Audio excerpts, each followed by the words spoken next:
TSMC's $40 billion chip factory in Arizona is meant to replicate the success of its Taiwan fabs. It's going to produce chips for high-demand products like iPhones and AI supercomputers. But so far, it's been more of a nightmare. And now the company has finally revealed why. It's not easy being the world leader in advanced chip making. Sure, it's nice that Taiwan Semiconductor Manufacturing Company has a 30-year head start on the competition. But with all that success comes a lot of problems. Like, for example, keeping up with demand. That's why they're building new fabs all over the place. South Korea, Japan, China, even the United States. In this video, we've already covered how TSMC is trying to recreate their most advanced fab in Arizona. The first phase of the project will cost around $40 billion and eventually employ around 4,500 people. We also discussed some of the problems with doing this in Arizona, like the crazy amounts of water needed for chip making, and the fact that you have to throw out decades worth of experience building fabs in Taiwan. But despite all those articles, there's still one major question. How the hell are they gonna make chips in Arizona? The short answer is very carefully. But one big piece of the puzzle was missing from our previous discussions, and that's where today's video comes in. Bloomberg recently uncovered what one of TSMC's main problems in Arizona has been. After talking to anonymous sources familiar with the situation, they discovered that TSMC is currently struggling to source enough ultra-pure sulfuric acid to make chips at their Arizona plant. This chemical is used to clean the silicon wafers that eventually become computer chips. Wafers are made of extremely pure silicon, which can be ruined by even tiny amounts of contaminants. That's why the acid needs to be 99.99% pure, hence the name ultra-pure. In fact, the only supplier in the US that can actually make this grade of acid is UNT, located in Arizona, or even on the mainland US at all. It's located in Tainan City, Taiwan, the same place that TSMC got its start back in 1987. Now TSMC's Arizona plant doesn't need much acid.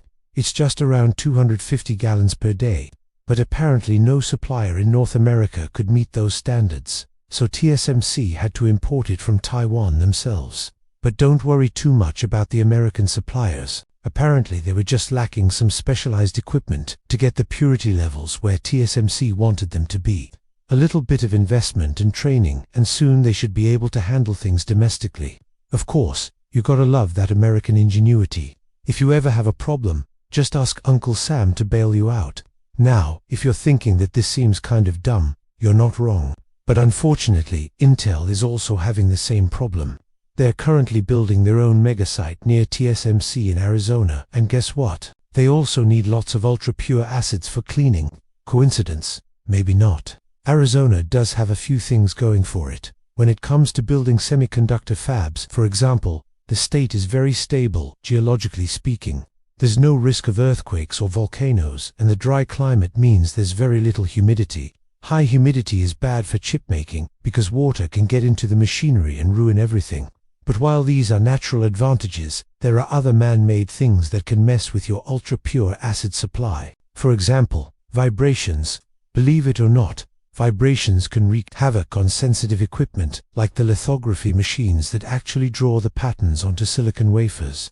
Vibrations can throw off the positioning systems and mess up the whole process. In fact, it's one of the reasons that TSMC chose the location of their Arizona fab so carefully. They found an area with very low levels of human-made vibrations.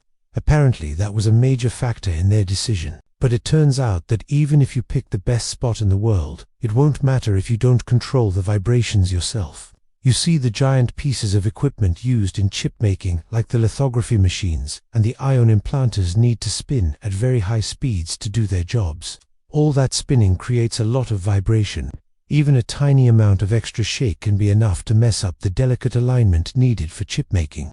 And if that wasn't hard enough, the equipment is getting even more precise. ASML, the Dutch company that makes the world's most advanced lithography machines, is working on a machine called the XT190II. The I stands for immersion, and it's the latest generation of a technology that lets these machines print smaller features onto chips. Immersion lithography works by shooting a beam of ultraviolet light through a special lens and then putting a small drop of water between the lens and the wafer. This lets the machine focus light down to a smaller spot, which makes it easier to print finer lines. The thing is, the newer immersion machines have much higher numerical aperture than the older ones. That means that the lenses are much closer to the wafer, which means the water droplet is much smaller, which means that any vibration will have an even bigger impact on the final chip. This is why the newest generation of immersion machines include a built-in vibration isolation system. It's a complex set of springs and dampers that try to cancel out any unwanted motion. These systems are so important that ASML tests them rigorously before shipping the machines. This might all sound like overkill, but remember that each lithography machine costs tens of millions of dollars, and they're essential to making advanced chips. You can't take any chances. The vibration isolation systems on the newest immersion machines are so good that they can isolate the machines from vibrations up to 60 Hz. That means they'll be immune to most of the vibrations created by the other equipment in the fab. But of course, you can't just slap a vibration isolation system on an existing machine. The newest immersion machines are the first ones to come with this feature built in. So for the older machines, TSMC and Intel are going to have to do some serious reinforcing. The lithography machines at the Arizona plant will need massive concrete pads to spread the vibrations out over a larger area. Plus, they'll probably need to install active vibration cancellation systems, which use feedback loops and counterweights to cancel out vibrations in real time. That might sound like a lot, but it's just the reality of making advanced semiconductors. You need incredibly stable equipment and processes to make sure that every chip comes out right. The slightest mistake can ruin an entire batch of chips and cost millions of dollars. So companies like TSMC and Intel have to be extremely precise in everything they do. And it's not just vibrations that you have to worry about either. There's also temperature. You see, the equipment used in chip making is so sensitive that it needs to be kept within a very narrow temperature range. Any deviation from that can cause problems with the delicate machinery. SY fabs, like the one in Arizona, are full of expensive HVAC equipment that runs 24/7 to keep the temperature just right. This is another reason why Arizona is a great place for building fabs. The dry air means that the temperature stays pretty consistent throughout the year. It's also relatively easy to get lots of electricity to power all the equipment and tons of water to cool it all down.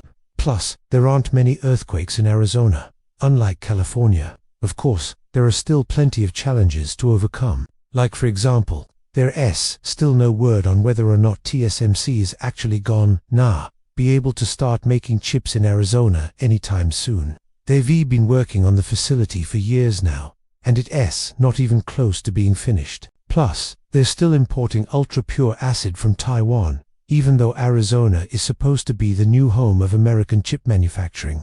But hey, at least they're making progress.